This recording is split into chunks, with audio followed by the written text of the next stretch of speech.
First day, put it on makeup, 3 weeks. That felt different. Hey guys, I'm back, slowly. Just easing, not diving into the world of YouTube. Today, I am sitting down and we are gonna be talking about my labor and delivery story. I did this also for Julia and Luke, so you can go and check those out if you are interested in some other experiences. Obviously, everyone has a very different experience with labor and delivery. My experience with Julia was great. It was great. I just had an epidural and then I had a baby and it was done. That is always my goal. That didn't happen this time, unfortunately. But next week, we're gonna do the big introduction of little baby boy. And I'm gonna be doing a video on this channel as well as on Rachel's Life, and also some photos and stuff on Instagram. Very excited. But anyway, let's get into the reason why you clicked on this video, which is labor and delivery. Jazz hands. All right, so I had been waiting to deliver this babo for, it felt like 3 weeks. I was so prepared to go into labor early and then it just didn't happen. And I was just like, well, guess I'll just relax now. So I spent all of February 12th just relaxing and trying to take it easy, taking lots of naps, snacking, hanging out with the kids, just being in a very calm state, because I heard that if you are in a calm state, it can help bring on labor. So I spent a nice relaxing day, nothing happened. I go to bed and at midnight, I start getting contractions. And these contractions, I wasn't sure at first because I'd had a couple Braxton Hicks. And for those of you that don't know, Braxton Hicks are sort of fake contractions. So typically if you shift onto your other side, if you're sleeping on one side, if you shift to the other side, they'll disappear, or, given 20 minutes, they will go away entirely and they don't progress or get any worse. So I'd had some of those up to this point, and so that's kind of what I was expecting these ones to be, because I don't know, at this point I was like, well, I'm gonna go into labor on the Valentine's Day and that'll be it. I called Valentine's Day from the minute I found out I was pregnant and found out that my due date was technically, I think, the 19th or something like that. I'm like, watch it. This baby's gonna show up on Valentine's Day. But no, he had other plans. I was lying in bed. These contractions weren't horrible at this point, by the way. They were just normal, kind of slightly painful, but you can breathe through them, kind of cramping kind of situation. Chris was asleep. I didn't want to wake him up yet until I knew for sure.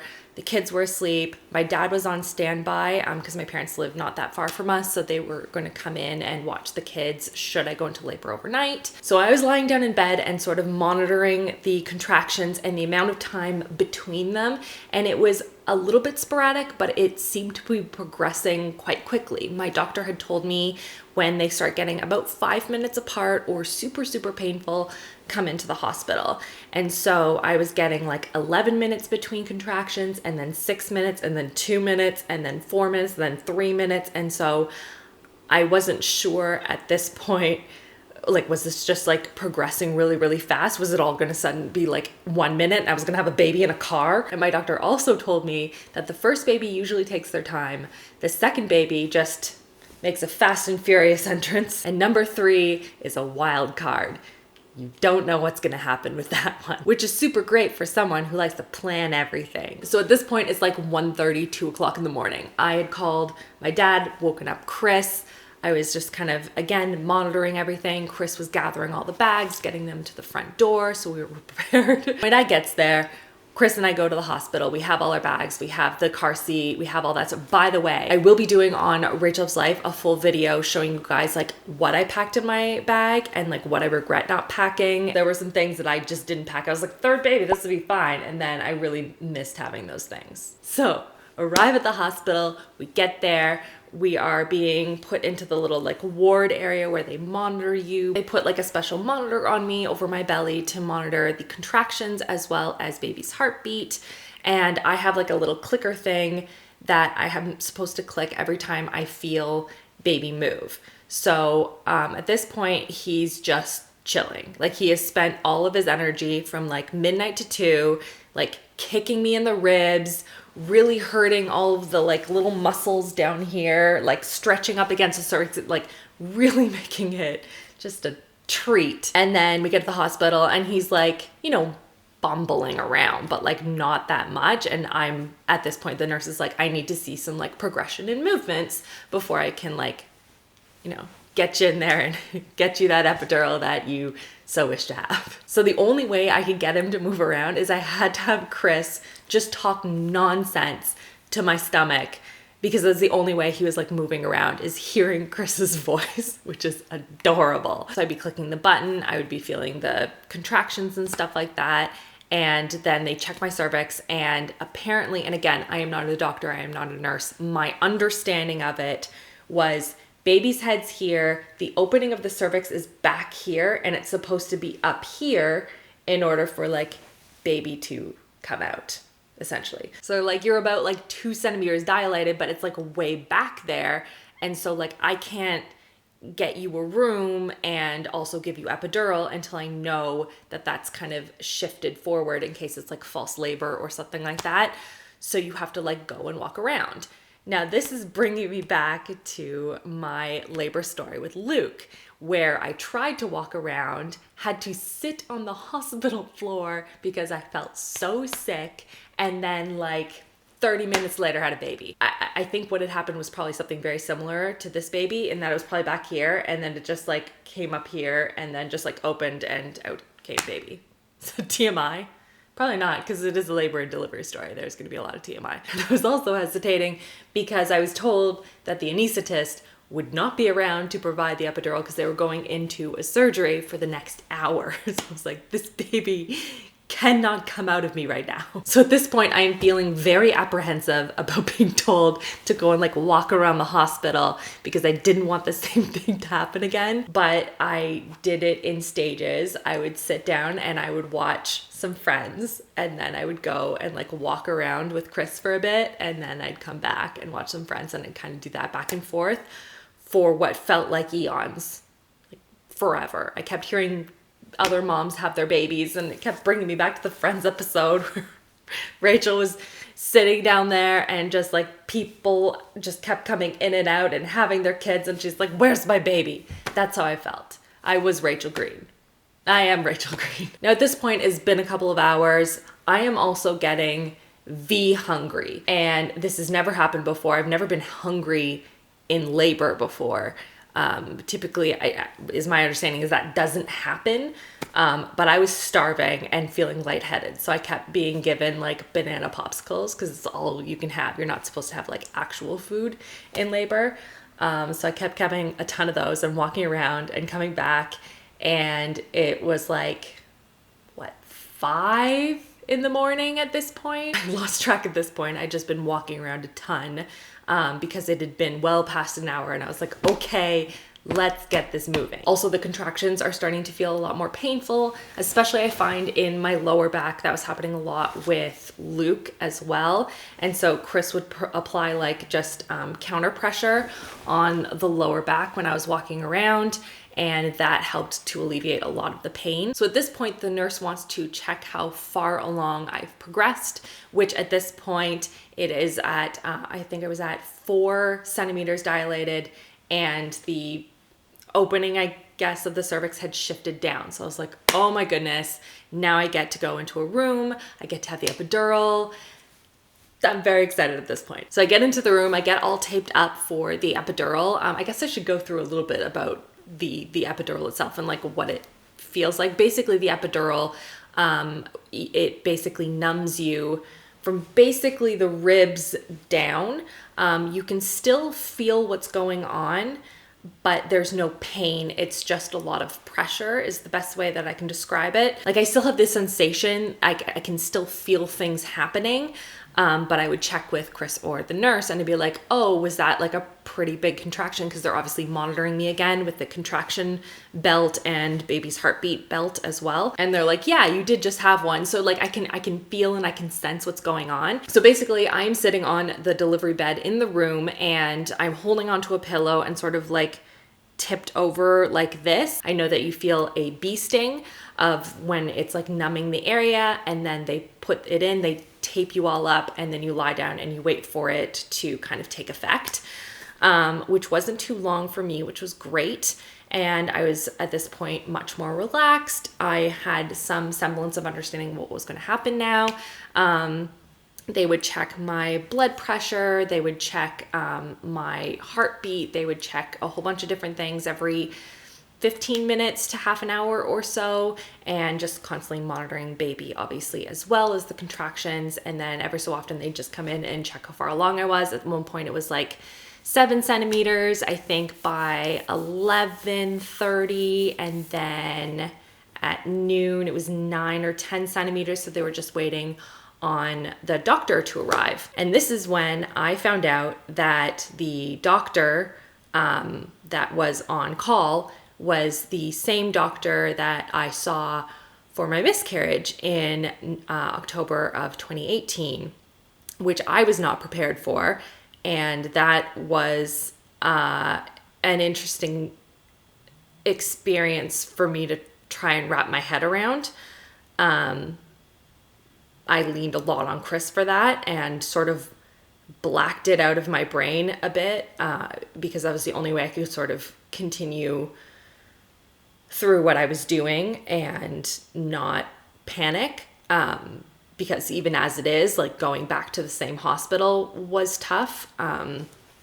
But you kind of have to push that to the side to focus on what you're there to do. But that was not a super fun moment for me. And it's nothing against this doctor. Like, this doctor is very professional, an excellent doctor, very highly rated, and was absolutely wonderful throughout the entire experience. It's just when you associate that person with such a horrific moment in your life, it's hard to then associate them with a really positive and happy moment in your life. So anyway, they're calling in the doctor. I don't really have time at this point to sort of think about that. So I'm getting ready to push baby out. I'm very excited. I'm trying to think of the positives of this. They have the doctor, a team of nurses. They have a medical student there as well, shadowing the doctor. And they're telling me to push. And the pushing, it's a little bit harder with an epidural. I found with Luke, my body just sort of pushed him out. Like, I didn't really have any control over it. But with epidural, it's a little bit harder. You have to be more focused with it and just try different techniques of pushing. So I was just sort of trying until they were like, yeah, do that more. And I'm like, oh, okay. And then they're like, okay, wait and stop, because the doctor's just checking to make sure that there's no tearing and just checking I didn't have any need for stitches, et cetera, et cetera. And he's like, you're good, but don't push, because actually it was my last contraction that just sort of pushed baby out, which was really exciting. I saw baby boy. Oh my gosh, I'm gonna start crying. Pull it together, Rachel, pull it together, pull it together. Whew, okay. When you see your baby for the first time, it's always a really exciting and special moment. In this case, it was also really emotional for me. And so I started crying in the room, obviously, and seeing his face and just being really excited. And I'm with, like, Chris is obviously, like, right beside me, and we're just very happy and excited and just thrilled to see him. He gets put on my chest because I had requested that. Skin-to-skin contact is really important to me, not only in my own recovery, but in baby's first couple of weeks in particular. It's really important. You can do a whole bunch of reading on skin-to-skin contact, but for me, it was something I really wanted to do a lot of. So then I'm just there, I'm cuddling with baby, just kind of relaxing, and then just allowing the doctors to do basically the next part, which is removing the placenta. I feel like that's something that no one ever talks about when they talk about delivering a child. They never tell you that you also have to push out a placenta. And sometimes it arrives in one piece, which is great. Other times they have to like fish around because it's like broken apart, and it's really important that you get all the pieces out. So they're like pressing on your stomach. Anyway, not a super fun time, but I'm pretty well numbed So I don't feel anything, and they're just sort of waiting for it to come out. So I'm pushing to like help it along, and they're like, it's not ready, just like wait a minute. And so they're just kind of standing around waiting for my placenta to appear. So then the doctor decides, okay, I'm gonna go in and just kind of feel out what's going on. At this point, it's been like 10 minutes or so. Like baby boy has been taken to getting weighed and checked and, you know, all those things brought back, all that. And he's like, it's still attached. The placenta isn't coming out. We're going to have to remove it in surgery. So I have just delivered baby boy, and now I am being told that I need to go in for surgery to remove the placenta that is supposed to come out. And the doctor was really, really calm and really great about the whole thing, just saying like, you know, I don't need to put you under, but like I want to put you under because I think it's going to be more comfortable for you. You won't be under for very long, like max 15, 20 minutes. And then we'll put you into the recovery room. You'll see baby again. Everything's good. I just want to make sure that it comes out. I can't leave it for longer. So I'm getting now, so baby boy is being given to Chris, and I'm just being wheeled out into this operating room. And I've never been in an opportunity, like thank God, I have never been in an operating room like this where they're sort of asking me who I am, what my full name is, my birthday, what I'm in the surgery for, and then the nurse is sort of calling it out, and the doctors are all repeating their different steps and what they're going to be doing. The anesthetist is back, and I haven't had a chance to process any of this, which in some ways is kind of nice that I haven't had the opportunity to have to process it, because I feel like that would just make it a lot worse. But I'm sort of lying there. They're like, put your hands out to the side, putting the mask on. We're going to fill your IV with something else that's going to put you out. Everyone's getting like scrubbed up, and then I'm out. And then I wake up super groggy on my side in the, I guess, recovery room, I guess is the best way to describe. And I see Chris sitting over with baby boy. And I am not, like, my throat hurts because I guess they stuck a tube down, which I was unaware of. But that hurt a lot. So I remember like coughing and like clearing my throat a lot, and it was just very painful. And I remember repeating a lot of questions to poor Chris. I'm like, just like, where am I? And why does my throat hurt? And then Chris would explain, and I'd be like 2 minutes later, like, why does my throat hurt? So it's been about like 10 minutes. They're like, do you want to hold baby? And I was like, no, I don't. I am not prepared. I was still really out of it and vaguely kind of remembered why I was even there. And so Chris is kind of standing near me and, you know, just calming me down and rubbing my back and showing me baby and, you know, all those nice things, because Chris is a nice boy. So eventually they wheel me into a room, and the nurses are checking me, checking baby, all those things. And we notice that I am bleeding a lot. And so they're like, we need to monitor this. Like, this is a lot. And so I'm feeling faint at this point. And actually I had felt faint a couple of times throughout the after the epidural was inserted, I started feeling super faint again. It was like just like out of the movies where, you know, it's almost like someone has like earmuffs on your ears and you can kind of hear people's voices, but you can't really, and you're like just not fully there. Wild. So then I still have an IV in at this point. So they put me on a different medication to help the uterus to continue to contract and to halt the bleeding, which thank God it did. It just took a long time. And then I'm trying to think of what else. Like it was just, I feel like we were at the hospital for a long period of time, because then they were putting me on antibiotics for a while, and then baby boy, they were monitoring like jaundice, and so they put him in this little like light therapy for a while overnight, so we had to stay an extra night for that. So at this point, it's Sunday. I'm so excited. They give us the official release. We can go home, and I was just really excited to see my whole family was at our house, and to see the kids and introduce everyone and just like all that stuff. So I'm very excited at this point. I want to shower. I was just so desperate for a shower. And so we get home, I'm like cuddling and snuggling with Luke and Julia, and it's just like, it's the best, and I'm so excited.